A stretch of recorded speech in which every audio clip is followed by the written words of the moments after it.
Arrepiéntase ahora que hay tiempo, arrepiéntase, vuélvase a la palabra, Padre Celestial. Hay otras filosofías, hay otras doctrinas, pero Jesucristo es la luz verdadera.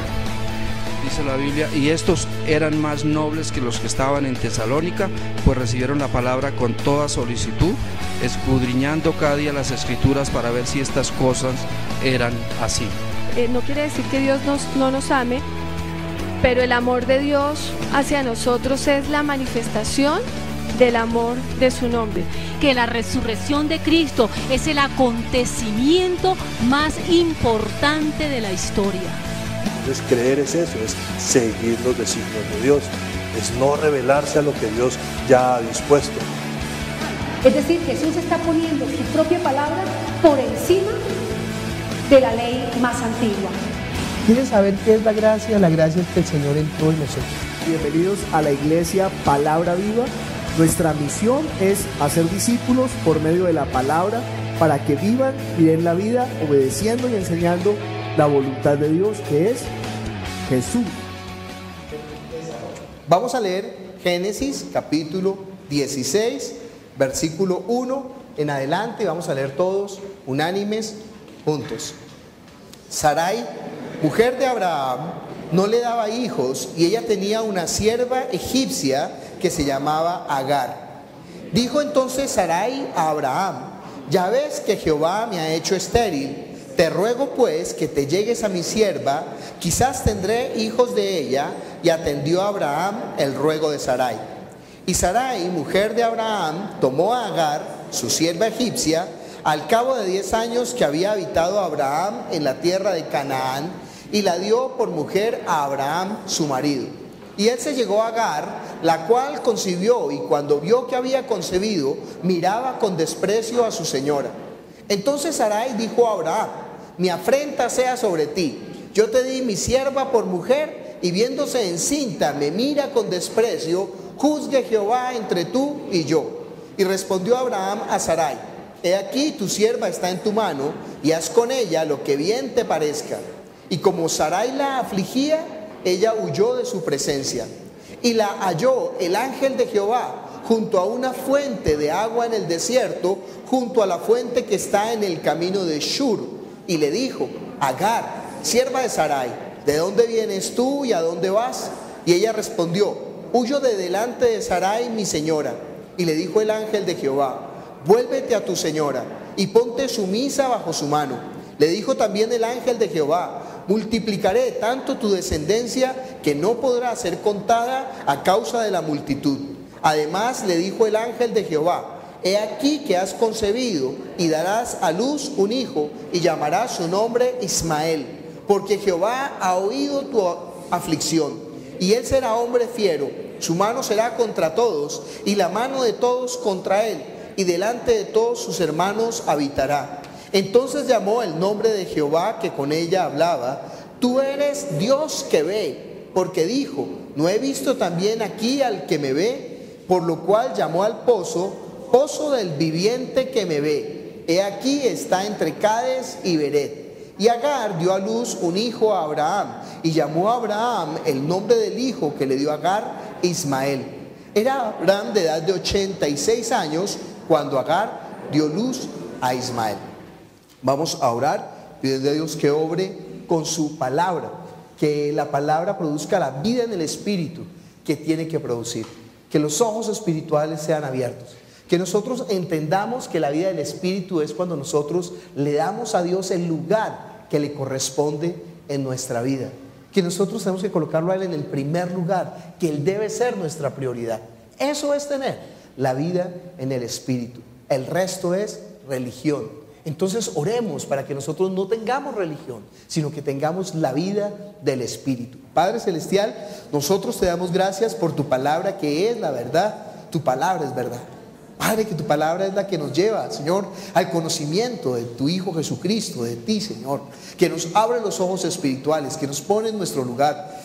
Tu palabra es la que obra, Señor. Entonces que esa palabra sea eso, palabra viva, que sea palabra viviente, palabra que transforma, palabra, Señor, que cambia nuestro interior, nuestra sustancia, Señor. Que nosotros entendamos y nos arrodillemos delante de ti, que nosotros sepamos quién eres tú, bueno, bienhechor, galardonador de los que le buscan. Padre Santo, obra con poder, Señor, en esta mañana. Unge mis labios, dame la sabiduría de la palabra, dame el conocimiento de la palabra, dame el poder de la palabra, que yo no aparte ni a izquierda ni a derecha, que solamente dé a conocer lo que tú nos has revelado por medio de tu Hijo Jesucristo. Que tu Espíritu Santo tome de esto y nos lleve a toda la verdad. Glorifícate en esta hora, te lo pedimos en el nombre de Jesús. Amén. ¿Pueden sentarse? Hoy es tercer domingo del mes, ¿no? Tercer domingo del mes, nosotros estamos aprendiendo por medio de las Escrituras a rendir el culto. Ese es nuestro énfasis. Uno podría ver la Biblia de muchas maneras. La Biblia tiene muchos niveles de leer. Uno podría leer la Biblia inclusive en el nivel más básico, ¿sí? En el nivel de las necesidades físicas. Y la Biblia le va a hablar de las necesidades físicas. Si uno tiene problemas de negocios y de hacer contratos y de servir de fiador, pues la Biblia le está advirtiendo que no haga, que maneje bien. Pero ese es el nivel más básico. Si está preocupado por la comida, por la bebida, por el vestido, también la Biblia le está hablando de eso. También puede hablarle del alma, ¿no? De los sentimientos, de las emociones. Puede hablarle para que usted se impulse, para que usted sea emprendedor y líder. Y también la Biblia puede usarse de esa manera. Pero realmente la Escritura fue dada por Dios para que nosotros conozcamos quién es el Cristo, el Hijo del Dios viviente, y para que creyendo tengamos vida en su nombre. Y la vida del Espíritu es lo que nosotros llamamos el culto. Eso es el culto. Si usted quiere escribir ahí en su definición de diccionario bíblico, culto es la vida de fe. Por eso dice que presentemos nuestros cuerpos en sacrificio vivo, santo, agradable a Dios. Dice en Hebreos que nosotros nos presentamos con sacrificio de alabanza, frutos de labios que confiesan su nombre. Toda nuestra vida, todo nuestro ser es el culto que nosotros estamos dando a Dios. Y ese culto nosotros lo formalizamos el domingo, cuando nos reunimos como la iglesia, cuando nos reunimos como el cuerpo de Jesucristo. Entonces en ese momento nosotros a veces estamos afligidos porque Dios ha obrado de diferentes maneras y no siempre está consintiéndonos, ¿no? Sino que a veces, como a los hijos toca sentarlos en la mesa obligados y ellos lloran y con las lágrimas agúan la sopa y antes la hacen crecer, pero no le hace que se la tome, ¿no? Y para ellos es sufrimiento, pero después cuando han crecido y ya son fuertes, entonces saben, ay, gracias a Dios que mi mamá me ayudó a comer bien, porque ahora no se me parten los huesos con tanta facilidad, ahora tengo... Pero en ese momento eran lágrimas, ¿no? Y uno ve a los niños llorando como con tanto desconsuelo, porque hasta pueden llegar a pensar, mi mamá no me quiere, porque no entienden, porque son niños. Así nos pasa a veces en la vida de fe. Y entonces venimos con lágrimas, pero cuando nos encontramos con Él, las lágrimas pasan, porque nosotros entendemos, Dios es bueno, Dios es galardonador de los que le buscan. El que comenzó la buena obra la está perfeccionando hasta el día de Jesucristo. Él no nos deja, no nos desampara, Él está con nosotros. O a veces venimos con gozo, pues todo ha estado funcionando bien y entonces nosotros hemos hecho fuera de eso la vida de fe y hemos predicado el Evangelio y traemos personas nuevas. Y entonces yo no sé si usted ha sentido que cuando uno trae una persona nueva, uno rinde el culto con más fervor, ¿sí? Uno se siente tan gozoso y está feliz de que esté ahí y uno canta con todo el corazón y uno ahí cada parte del culto está participando porque es su fruto, ¿no? Es esa persona que logré traer a los pies de Jesús para que conozca, para que sepa. Entonces es el momento precioso, ¿no? Y la gente nueva que viene pues ve eso y mira y ve cómo es el culto, que la gente está concentrada y que ama al Señor. Entonces la gente se impacta, dice, oiga, hay una forma diferente de acercarse a Dios, diferente a la religiosa, sino una manera en espíritu y en verdad, va a decir la Biblia. Entonces nosotros pues por eso enfatizamos tanto en el culto, ¿no? Que es en el día del Señor. Domingo significa día del Señor y culto significa darle a Él el lugar que le corresponde en nuestra vida. Eso es un nivel de la vida de fe. Y nosotros, para estudiar acerca del culto, venimos estudiando con el libro de Génesis y hemos llegado a Génesis 16, ¿no? Si usted quiere, pues puede ahí en internet encontrar todas las prédicas de Rinde el Culto. Bueno, hay una serie primera que era sobre el tabernáculo y ahora estamos en esta parte desde Génesis. Entonces cada vez estamos enfatizando, es un punto de vista solamente no es la única forma de estudiar ese capítulo de Génesis. La Biblia tiene muchos niveles, pero es una forma de ver la Biblia desde el culto, la Biblia vista desde el culto. ¿Cómo rendir el culto a Dios? ¿O qué es rendir el culto a Dios? Lo que vamos a aprender hoy acerca de Dios es que Dios es el Dios viviente que nos ve.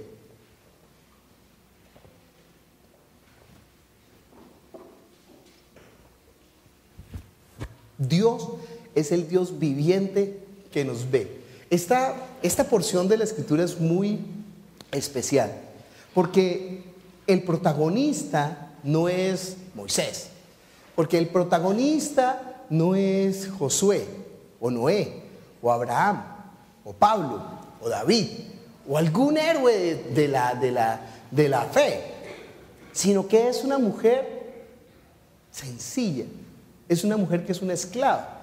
El nombre de Agar significa extranjero, el nombre de Agar significa el que teme, el que está temeroso. Y esta mujer pues no tenía nada que ver en este asunto, ¿no? Porque fue inclusive la que tuvo la iniciativa, fue su ama. Sarai no podía tener hijos. Sarai no conoce todavía de la promesa que le ha dado el Señor a Abraham, que multiplicará su descendencia como las estrellas. Ya le había dicho esa promesa, pero Sarai no conoce todavía. Y Sarai pues tiene como esa afrenta de que no tiene hijos, que no va a tener su descendencia el Mesías, que no tiene nada que ver con el Mesías. Entonces ella está ahí como triste, y a ella se le ocurre una buena idea. ¿Cuál es esa buena idea? Que Abraham esté con su esclava para que tenga hijos. Es la costumbre de la época, ¿no? No vaya ahora a ponerse a traer eso a esta época, ¿no? Es la costumbre de la época. Las sociedades en ese momento son tribales, entonces se tiene que desarrollar por tribus. Entonces esa era la forma. Entonces ella dice, claro, si mi esclava tiene hijo, pues ahora yo cojo ese hijo, yo lo crío como mi hijo, y entonces ya voy a tener descendencia, porque lo importante era tener la descendencia. Pero resulta que cuando Sarai queda embarazada, cuando Agar queda embarazada, Agar empieza a mirar por encima del hombro a Sarai. Y entonces Sarai dice, ay no, la embarré, ahora esta pues se cree más que yo. Y parece, mire, es que la Biblia, uno piensa que la vida de fe es una cosa como metafísica, ¿no? Como por allá elevada en las cumbres, y cuando nos damos cuenta que Dios hace la obra es por medio de personas tal y cual como nosotros. Personas que están teniendo dramas, pasiones, situaciones de la vida corriente, que seguramente que Abraham tenía que comprar mercado para su casa, ¿no? Que seguramente Pablo tenía que pagar los recibos de la luz y del agua, ¿no? Claro, en ese tiempo no hay servicios, pero claro que tiene que pagar arriendo, claro que tiene que hacer mercado, claro que tiene que alquilar un caballo. Y como no lo dice la Biblia, entonces nosotros a veces pensamos, pero la Biblia sí lo dice. Cuando uno empieza a leer finamente, se da cuenta que toda la historia de Dios, que es la historia eterna, se está desarrollando por medio de personas como nosotros.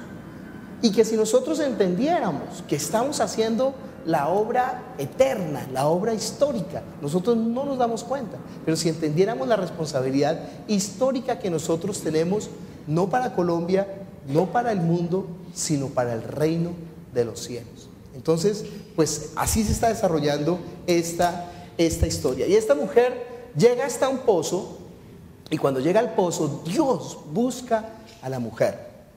Dios es el que la busca y Dios es el que habla con ella. Y uno pensaría, pero ¿qué le interesa a Dios una persona tan insignificante? Una persona que es una esclava, una persona que no tiene nada que ver con Dios. Por eso ella se impacta. Por eso es que ella dice, increíble, este es el Dios viviente que me ve. Que Dios sabe de cada persona, que Dios sabe y la puede usar para su historia. Uno muchas veces... ¿Por qué estamos hablando de esto en el culto? Porque una vez llega al culto pensando, Dios no sabe de mí. Yo no soy nada para el reino de los cielos. Yo soy tan insignificante, o soy tan pecador, o soy tan excluido, o soy tan que bueno, voy a comer de las migajas que caen de la mesa, ¿no? Pero no. Dios le dice, no, siéntate a la mesa. Yo soy el Dios que ve. Eso es lo que vamos a aprender hoy. Dios es el Dios viviente que ve. Mire conmigo Deuteronomio, capítulo 5.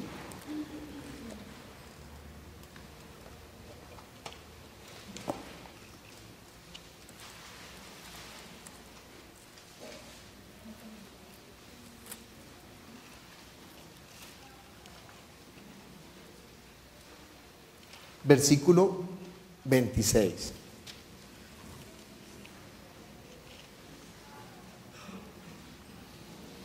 Nosotros a veces también hacemos una lectura alegórica de la palabra. Alegoría es pensar que todo lo que está en el Antiguo Testamento es un símbolo simplemente, como un mito.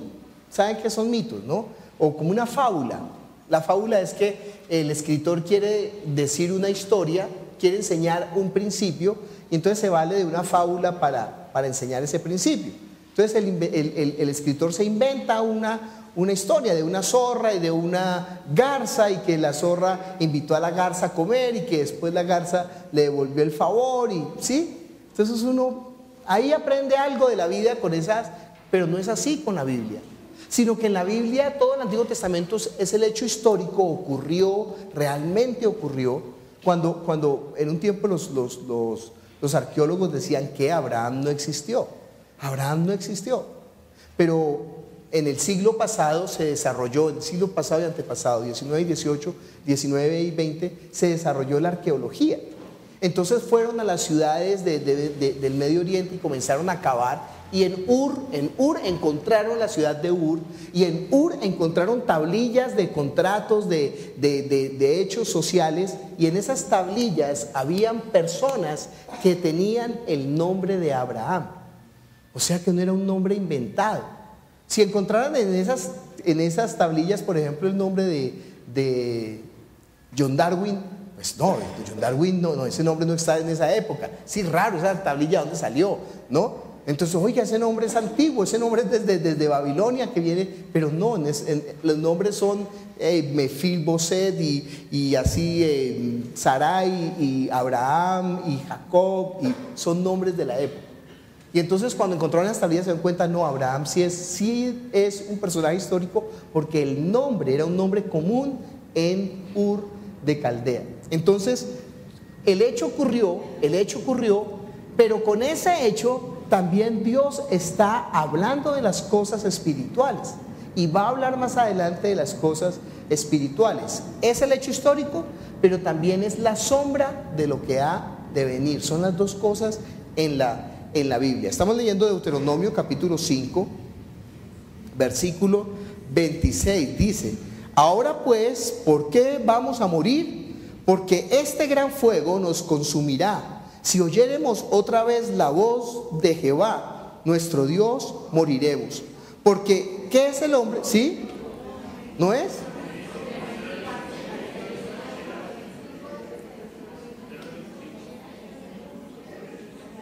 Estoy leyendo desde el 24, ¿no? Un poquito de misericordia, por favor. Otra vez desde el 24. Y dijisteis: he aquí Jehová nuestro Dios nos ha mostrado su gloria y su grandeza, y hemos oído su voz de en medio del fuego. Hoy hemos visto que Jehová habla al hombre, y éste aún vive. Ahora pues, ¿por qué vamos a morir? Porque este gran fuego nos consumirá. Si oyéremos otra vez la voz de Jehová nuestro Dios, moriremos. Porque ¿qué es el hombre para que oiga la voz del Dios viviente, que habla en medio del fuego, como nosotros la oímos y aún viva? Está hablando el pueblo de Israel. El pueblo se ha acercado al monte donde Dios le va a dar a Moisés las tablas de la ley. Y ese monte ha sido cubierto por nubes y por fuego, y caen truenos, y entonces claro, los israelitas están completamente asustados delante de ese monte, ¿no? Y han escuchado la voz de Dios. Entonces ellos quedaron, ¿cómo así? Ellos decían: el hombre no puede escuchar la voz de Dios, porque si el hombre que vive escucha la voz de Dios o ve a Dios, va a morir. porque Dios es santo. Entonces ellos tenían gran temor siempre de Dios. El hombre tenía mucho temor siempre de Dios. Los dioses para los hombres vivían en otro plano, en el Olimpo, por allá lejos, en los montes altos, en donde no podían acercarse a Dios. Y ahora este Dios se está manifestando a los israelitas y ellos han experimentado como su poder, ¿no? Entonces tienen gran temor, porque se dan cuenta que Dios no es solamente una idea, que Dios solamente no es un misticismo, se me escapa la palabra ahorita para describir a Dios, que Dios no es solamente un concepto, sino que Dios es el Dios viviente. Están palpando, están viendo los truenos, están viendo las nubes, están viendo que ese monte está cimbrando y temblando. Entonces dicen, ay, no, con gran temor. No quieren acercarse al monte que echa fuego, donde está el Dios, ¿qué? El Dios viviente. Acuérdese que esta palabra temor es la que está dirigiendo hoy la prédica, ¿no? Porque vimos que Sara significa eso, Agar significa eso, extranjera y temor. Eso significa la palabra de Agar. Entonces estamos viendo que Dios es el Dios viviente. Miremos 1 Samuel,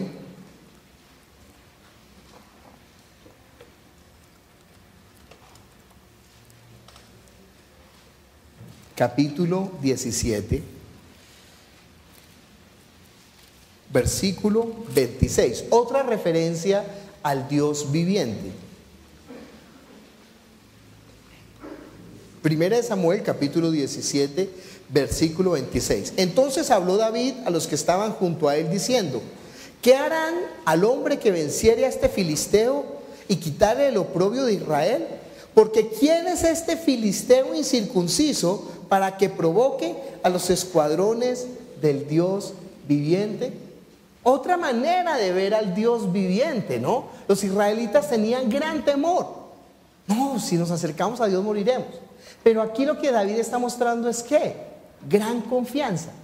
Y es particular porque mire, el que estaba adelante desafiándolos era Goliat, que era pues un gigante que todos tenían miedo, hasta el rey tenía miedo de enfrentarse en batalla con Goliat.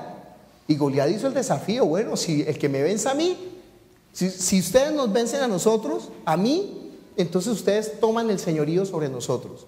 Y si nosotros vencemos a que salga a pelear con nuestro paladín, entonces nosotros vamos a tomar señorío sobre todo el pueblo. Estaba pendiente de un solo hombre que fuera toda la victoria y toda la derrota, ¿no? Y lo veían tan grande, lo veían tan fuerte, lo veían tan abrumador que ellos decían: no, pero ¿cómo? ¿Cómo nos vamos a enfrentar a ese gigante, ¿no? Pero David conoce que el Dios de Israel es el Dios viviente, o sea, el Dios que tiene el control. El Dios que no se le escapa nada, aunque sea una sierva, una mujer esclava que está por allá al pie de un pozo que nadie conoce. Pero él sabe, David sabe. Mire lo que le dice al rey Saúl. Estamos en 1 Samuel capítulo 17, versículo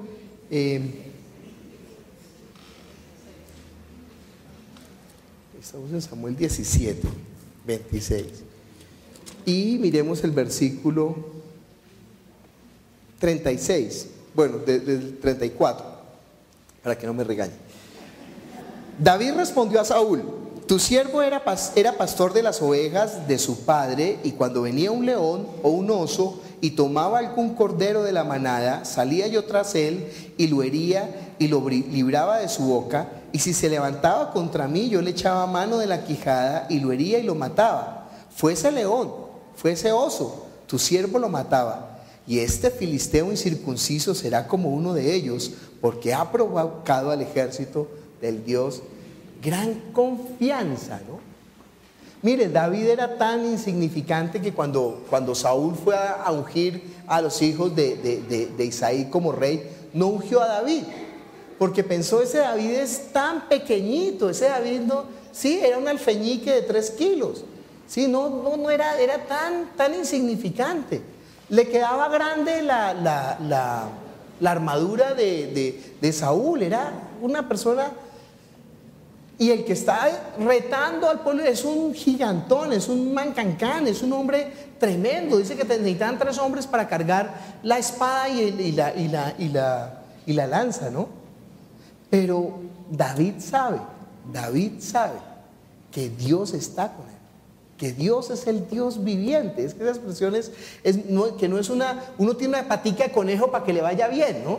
Pero uno sabe que esa patica de conejo es pura hechicería, pura bobada. Uno sabe que que no puede confiar en la patica de conejo. Uno es tan bobo que confía algunos confían así en Dios, como en un amuleto, pero realmente no tienen la confianza en Dios. Y se nota, se sabe. ¿Por qué? Porque cuando viene el problema, la persona tiembla. O cuando se va a acercar a Dios, no es capaz de acercarse. No es capaz de acercarse confiadamente. Tiene temor. O la persona piensa que Dios se ha olvidado de ella, que Dios no tiene nada que ver con él. Acuérdese, rendir el culto es acercarse confiadamente a la mesa de Dios. Pero una persona que no lo conoce, una persona que tiene temor, una persona que no sabe cómo es que es Dios, pues no se va a acercar a él confiadamente. No, este hombre sabe quién es el Dios viviente, porque él ha visto su actuar en diferentes partes de la vida. Un león, un oso, y él, siendo un pastor de ovejas, ¿qué ha hecho con el león y con el oso? Los ha matado, ¿no? Entonces, ¿por qué ahora esta situación va a ser más grande? Él no confía en él, él confía en el Dios viviente. Fíjese con qué se enfrentó con Goliat, con una honda y con 3 piedras, ¿no? Y con eso lo derrotó. Miremos Jeremías capítulo 23.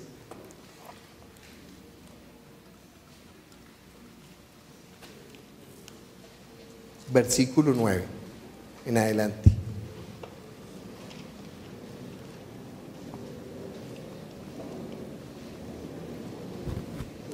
A causa de los profetas mi corazón está quebrantado dentro de mí.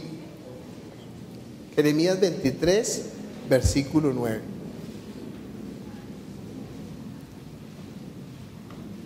Dice: a causa de los profetas mi corazón está quebrantado dentro de mí. Todos mis huesos tiemblan, estoy como un ebrio y como un hombre a quien dominó el vino, delante de Jehová y delante de sus santas palabras. Porque la tierra está llena de adúlteros, a causa de la maldición la tierra está desierta, los pastizales del desierto se secaron, la carrera de ellos fue mala y su valentía no es recta. Porque tanto el profeta como el sacerdote son impíos, aún en mi casa hallé su maldad, dice Jehová. Por tanto, su camino será como resbaladeros en oscuridad. Serán empujados y caerán en él, porque yo traeré mal sobre ellos en el año de su castigo, dice Jehová. En los profetas de Samaria he visto desatinos, profetizaban en nombre de Baal e hicieron errar a mi pueblo de Israel.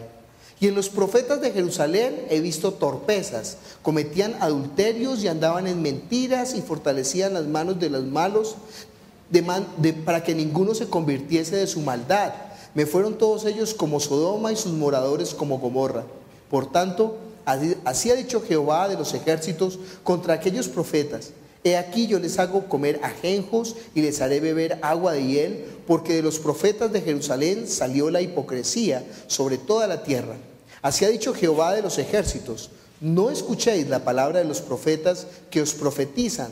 Os alimentan con vanas esperanzas, hablan visión de su propio corazón, no de la boca de Jehová. Dicen atrevidamente a los que me irritan: Jehová dijo, paz tendréis, y a cualquiera que anda tras la obstinación de su corazón dice: no vendrá mal sobre vosotros, porque ¿quién estuvo en el secreto de Jehová y vio y oyó su palabra? ¿Quién estuvo atento a su palabra y la oyó? He aquí que la tempestad de Jehová saldrá con furor, y la tempestad que está preparada caerá sobre la cabeza de los malos. No se apartará el furor de Jehová hasta que lo haya hecho y hasta que haya cumplido los pensamientos de su corazón. En los postreros días los entenderéis cumplidamente. Yo envié a aquellos profetas, pero no envié yo a aquellos profetas, pero ellos corrían. Yo no les hablé, mas ellos profetizaban. Pero si ellos hubieran estado en mi secreto, habían hecho oír mis palabras a mi pueblo y lo habrían hecho volver de su mal camino y de la maldad de sus obras. ¿Soy yo Dios de cerca solamente, dice Jehová, y no Dios desde muy lejos? ¿Se ocultará alguno, dice Jehová, en escondrijos que yo no lo vea?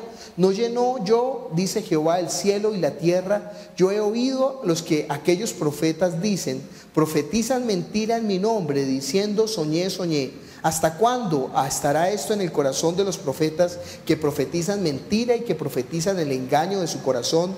¿No piensan cómo hacen que mi pueblo se olvide de mi nombre con sus sueños, que cada uno cuenta a su compañero, al modo que sus padres se olvidaron de mi nombre por Baal?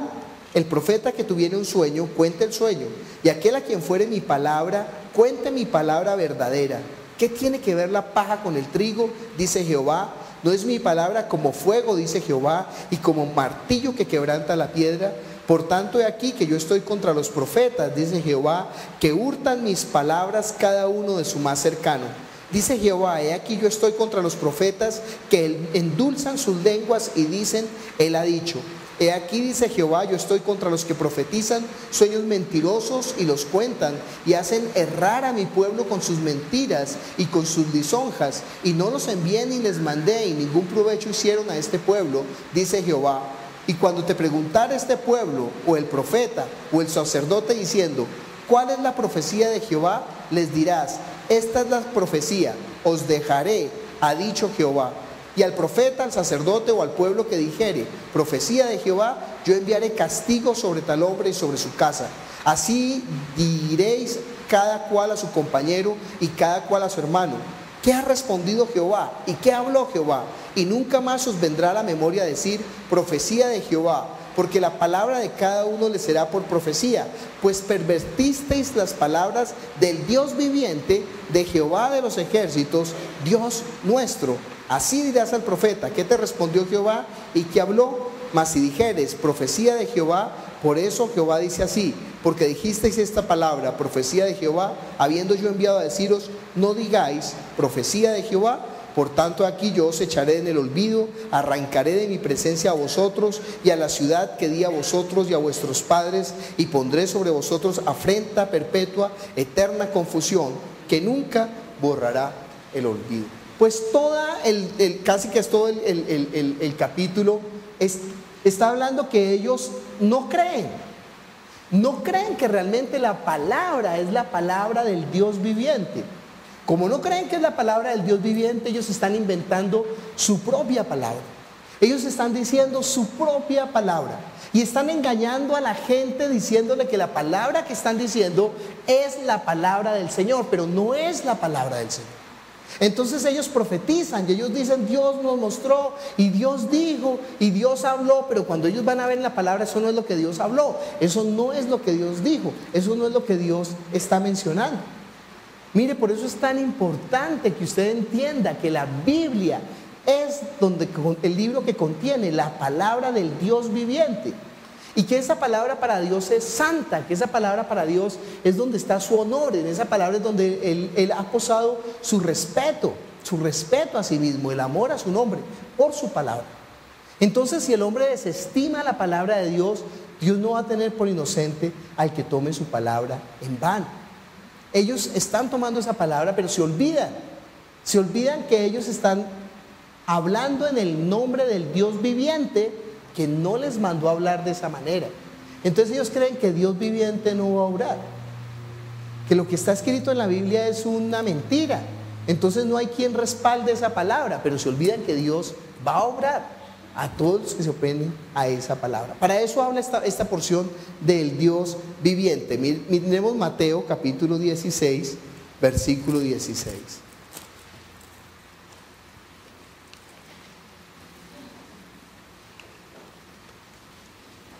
Desde el 15 leamos.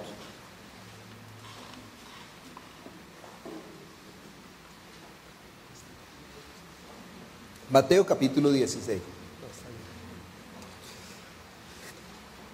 Dice, Él les dijo, ¿vosotros quién decís que soy yo?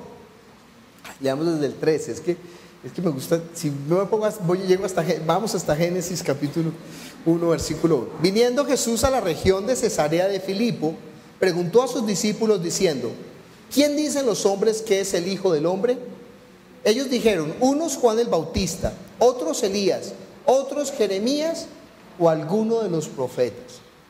Entonces Jesús está preguntando, ¿no? ¿Quién dice la gente que soy yo? Ay, prenda Discovery Channel, prenda History Channel. Y entonces todo el mundo habla de Jesús, ¿no? Todo el mundo habla de Jesús, pero no hablan lo que dice la Biblia de Jesús, sino que hablan lo que ellos quieren inventar acerca de Jesús. Normalmente nadie está diciendo que Jesús es un loco, es un desadaptado, que Jesús es un sinvergüenza. No, uno ve los programas y dicen que Jesús es un iniciado, que Jesús es un político, que Jesús es una persona que revolucionó, que Jesús es un visionario, que Jesús es un gurú, que Jesús es un iluminado, que Jesús es... Aquí están diciendo lo mismo. ¿Quién dice la gente que soy yo? Un profeta, es un maestro, es un duro. Pero eso no sirve. Eso no sirve. La única visión que sirve acerca de Jesús es la que Pedro va a dar. Si usted no tiene esa visión de Jesús, usted no tiene vida en el Espíritu. La vida en el Espíritu es tener la visión correcta acerca de quién es Jesús. Hasta que usted no tenga esa visión, no tiene vida en el Espíritu. Entiéndalo, ¿no? Puede ser que a usted le parezca chévere Jesús y le parezca bonito que las personas vengan a la iglesia y le parecen bonitos los cantos y hasta le parece buena gente el que le enseña en el grupo de estudio. Pero si usted no puede ver a Jesús con los ojos que hay que mirarlo, usted no tiene vida en el Espíritu, usted está muerto. Eso es la muerte espiritual. No poder ver a Jesús con estos ojos. Él les dijo, versículo 15, ¿y vosotros quién decís que soy yo? Respondiendo Simón Pedro dijo, tú eres el Cristo, el Hijo del Dios viviente. Esa es lo que está esperando él. Cuando decimos el Cristo, ¿qué significa Cristo? No, yo soy cristiano. ¿Sí, usted es cristiano? Sí, yo soy cristiano. ¿Y qué significa Cristo? No sé, pero soy cristiano. ¿Entiende que usted no ha podido ver? Entiende que usted está muerto porque no puede creer lo que no sabe. No puede creer en lo que aún no ha entendido. Decirle a él el Cristo, tú eres para mí el Cristo, significa el que con su sangre pagó por mis pecados. El que Dios envió para salvarme, para que con su sangre me redimiera. Lo que pasa es que como uno no entiende la muerte espiritual, no puede dar gracias, porque no sabe de qué lo ha librado. Uno le dice a la persona, ¿usted entiende que está muerto espiritualmente? No, yo que voy a estar muerto espiritualmente, yo no estoy muerto, pero la Biblia dice que sí, que todos estamos muertos en nuestros delitos y pecados, que nacimos muertos, desde Adán nacimos muertos. O sea, sin el conocimiento de Dios, sin el entendimiento de Dios. Y la única manera de conocerlo es por medio de su Hijo Jesucristo. Entonces, claro, cuando él dice tú eres el Cristo, es el que Dios envió para pagar por mis pecados para poder recibir la vida.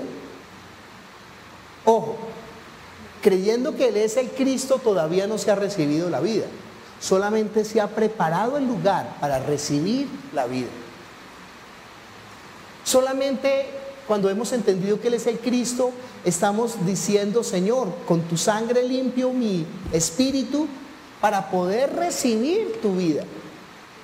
Esa es la primera parte, tú eres el Cristo. Ya sabe, que no se le olvide, ¿qué es el Cristo? La palabra Cristo significa Mesías. La palabra Mesías significa el que Dios apartó para salvarnos, Salvador. Eso es el Cristo. Ya sabe que ya puede ser cristiano, ¿no? Porque si usted cree que Él lo salvó, entonces usted es cristiano. Pero no solamente es ser cristiano, porque dice, tú eres el Cristo, el Hijo del Dios viviente. Estamos viendo, ¿no? Estamos aprendiendo que Dios es el Dios viviente. Es que mucha gente tiene una patica de conejo, pero no sabe qué hay detrás de la patica de conejo.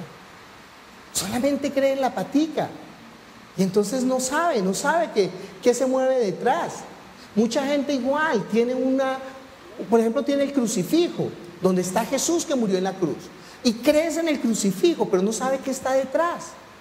O ven a Jesús, ven la película y lloran, pero no saben qué está detrás.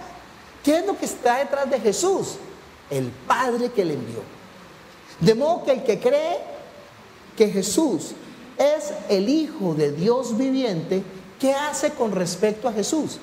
Se arrodilla delante de Él, le entrega su vida, se rinde delante de Él, empieza a vivir para Él. ¿Se da cuenta que usted todavía no es cristiano y no tiene vida eterna?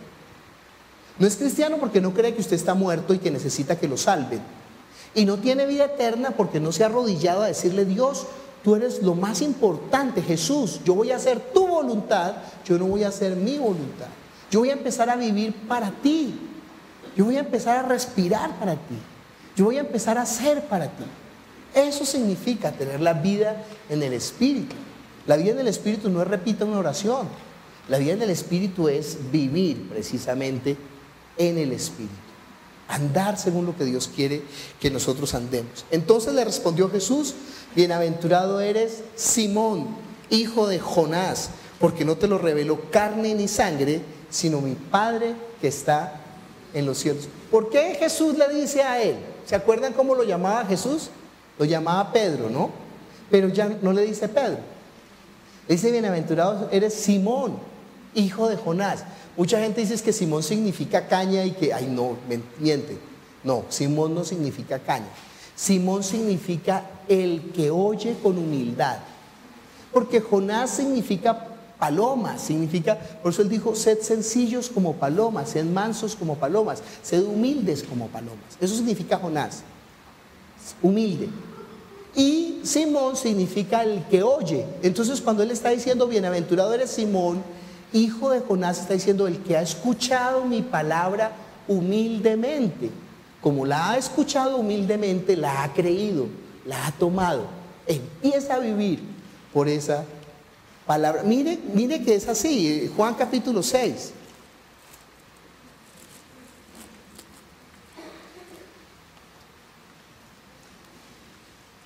Versículo 66 en adelante.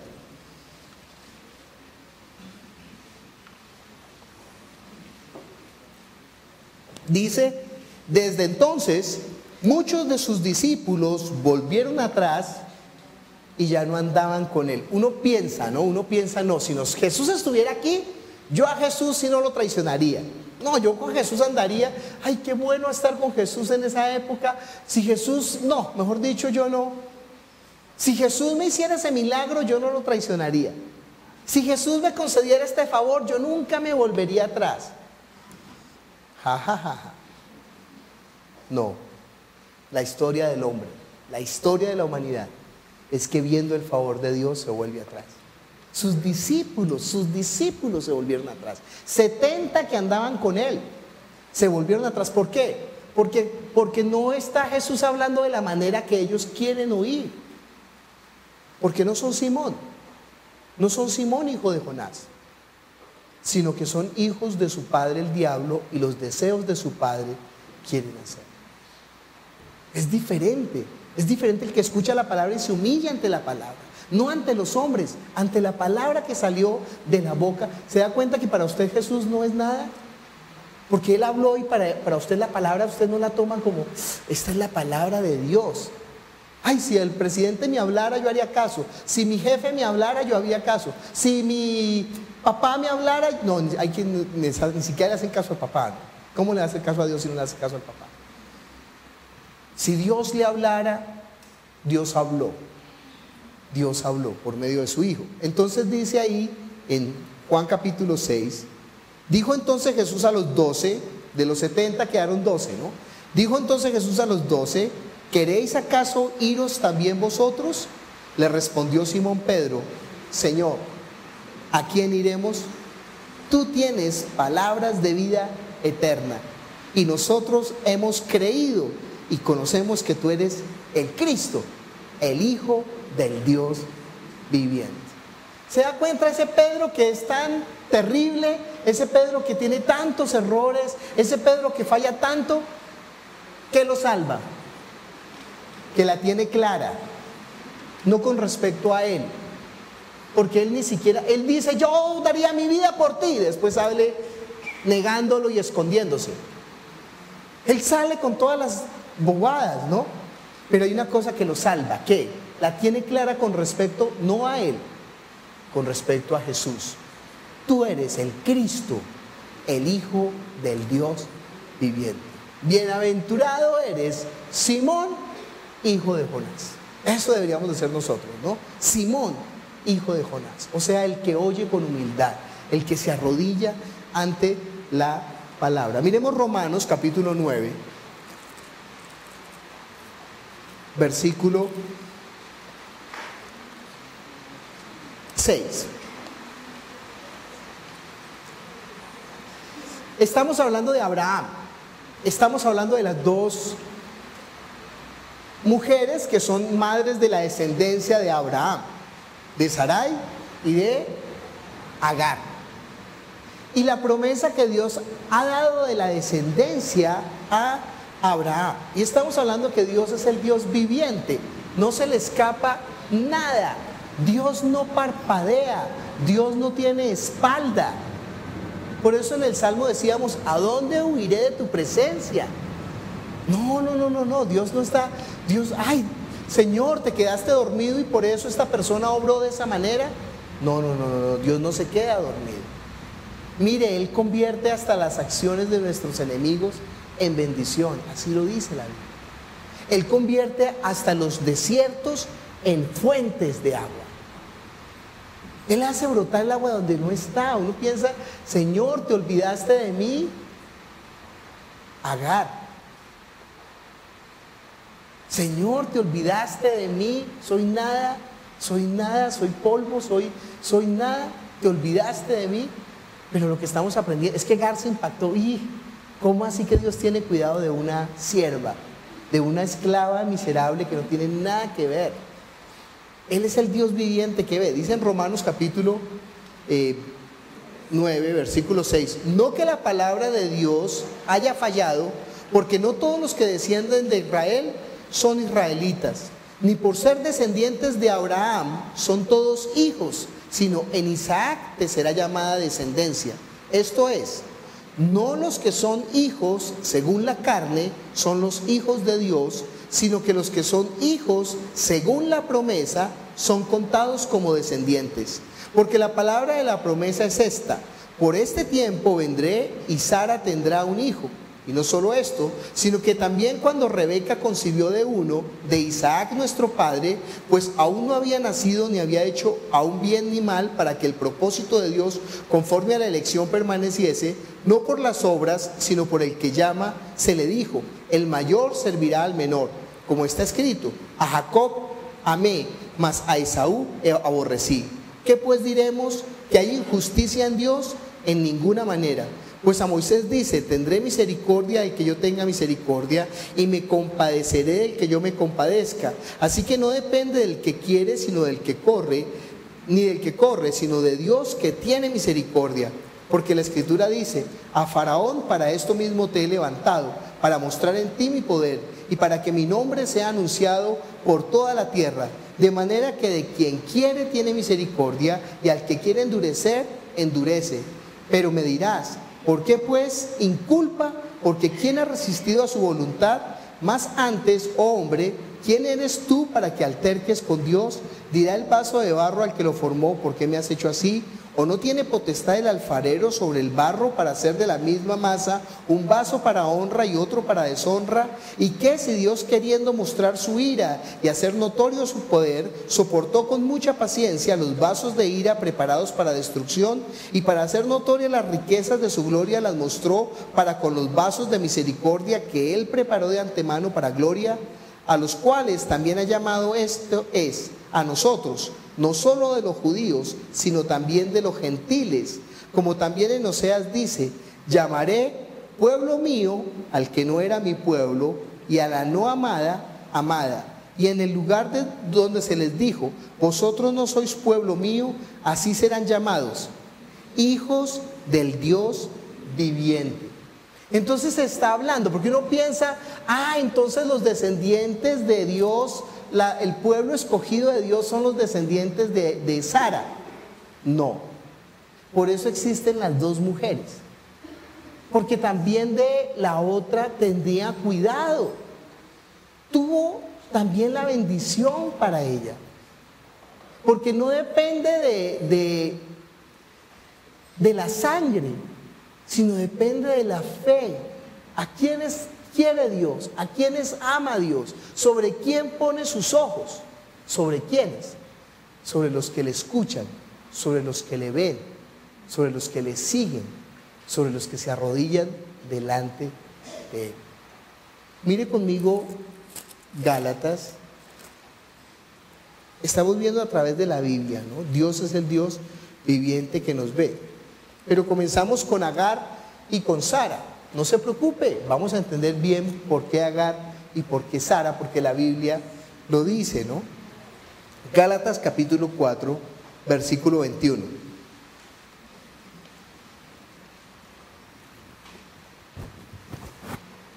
Decidme los que queréis estar bajo la ley. Ya lo encontró, Gálatas capítulo 4, 21. Usted me regaña, antes de que me regañe. Gálatas 4, 21. Decidme los que queréis estar bajo la ley. ¿No habéis oído la ley? Porque está escrito que Abraham tuvo 2 hijos, uno de la esclava y el otro de la libre. Pero el de la esclava nació según la carne, mas el de la libre por la promesa. Lo cual es una alegoría. ¿Cómo dice Nueva Versión Internacional la palabra alegoría? Lo cual es un ejemplo, tipo, modelo. ¿Quién tiene Nueva Versión? En sentido figurado, ¿sí? Este relato puede interpretarse en sentido figurado, lo cual es una alegoría. Pues estas mujeres son los 2 pactos. El uno proviene del monte Sinaí, el cual da hijos para esclavitud. Este es Agar. ¿Se acuerda de ese monte que temblaba, que echaba fuego y que ellos no se acercaron por temor, diciendo: ay, no, mejor vaya usted y hable, ore usted, que a usted Dios sí le escucha? ¿Está bajo qué? Bajo la religión todavía. Está bajo la ley, está bajo el temor. No ha entendido. No ha entendido. Dice después: porque Agar es el monte Sinaí en Arabia y corresponde a la Jerusalén actual, pues esta, junto con sus hijos, está en esclavitud. Imagínense, los judíos pensaban que ellos eran hijos de Sara, y le está diciendo Pablo: no, ustedes son hijos de Agar. Ustedes están en esclavitud, ustedes están en temor, ustedes están no queriendo hacer como extranjeros delante de Dios. Todavía no se acercan a Dios confiadamente, todavía no se acercan a Dios con toda libertad. Sin embargo, fíjese, Dios está con ellos. Dios está mirando, aún así Dios no ha quitado su misericordia. Dios hace salir su sol sobre buenos y sobre malos, ¿no? ¿Para qué? Para que vean, para que en algún momento vean, para que en un momento entiendan que Él es el Dios viviente, que Él es el Dios bueno, que Él es el Padre bueno. Dice: mas la Jerusalén de arriba, la cual es madre de todos nosotros. Jerusalén es otra montaña, es otro monte, es el monte de Sión. Dice: mas la Jerusalén de arriba, la cual es madre de todos nosotros, es libre, porque está escrito: regocíjate, oh estéril, tú que no das a luz, prorrumpe en júbilo y clama tú que no tienes dolores de parto, porque más son los hijos de la desolada que de la que tiene marido.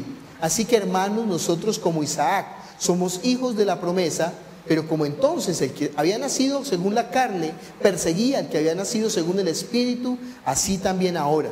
¿Mas qué dice la Escritura? Eso lo vamos a ver dentro de 8 meses, este versículo. Es que después va a ocurrir otro suceso con Agar. Ahí no paró la historia de Agar.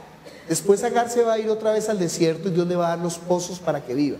Hoy en día los ismaelitas viven de los pozos, porque son las tribus árabes. ¿De qué viven?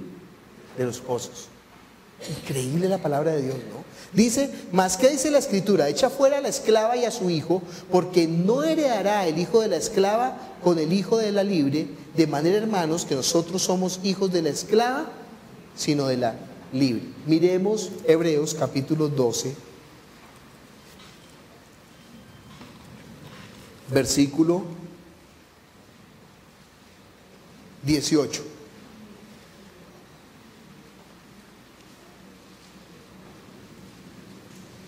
Dice: porque no os habéis acercado al monte, Hebreos 12, 18. Porque no os habéis acercado al monte que se podía palpar y que ardía en fuego, a la oscuridad, a las tinieblas y a la tempestad, al sonido de la trompeta y a la voz que hablaba, la cual los que la oyeron rogaron que no se les hablase más. Porque no podían soportar lo que se ordenaba. Si aún una bestia tocar el monte, será apedreada o pasada con dardo. Y tan terrible era lo que se veía que Moisés dijo: estoy espantado y temblando. Es que ese es el temor, ¿no? El temor, la esclavitud. Dice que Dios no nos ha dado el espíritu de esclavitud, ni el espíritu de temor para estar otra vez, sino que nos ha dado el espíritu de adopción, por el cual clamamos, ¿qué? Padre nuestro. Que nos acerquemos, dice después, sino que os habéis acercado al monte de Sión, a la ciudad de Dios vivo, Jerusalén, la celestial, a la compañía de muchos millares de ángeles, a la congregación de los primogénitos. Es que ¿quién fue el primogénito? ¿Fue Isaac o fue Ismael? No fue Isaac, fue Ismael. ¿Entiende usted el juego que está haciendo Dios con los dos pactos, y con el pueblo de Ismael y con el pueblo de Israel, de Isaac? Mostrando, no es por la sangre, no es por el hecho de haber nacido en o de, sino es por el que se acerca con fe, sin temor, no dudando nada, entendiendo que Dios es el Dios que viviente. A la congregación de los primogénitos que están inscritos en los cielos, a Dios, el juez de todos los espíritus de los justos, hechos perfectos, a Jesús, el mediador de un nuevo pacto, y a la sangre rodeada que habla mejor que la de Abel. Mirad que no desechéis al que habla, porque si no escaparon aquellos que desecharon al que los amonestaba en la tierra, mucho menos nosotros si desechamos al que amonesta desde los cielos, la voz del cual conmovió entonces la tierra, pero ahora ha prometido diciendo: aún esta vez y conmoveré no solamente la tierra, sino también el cielo.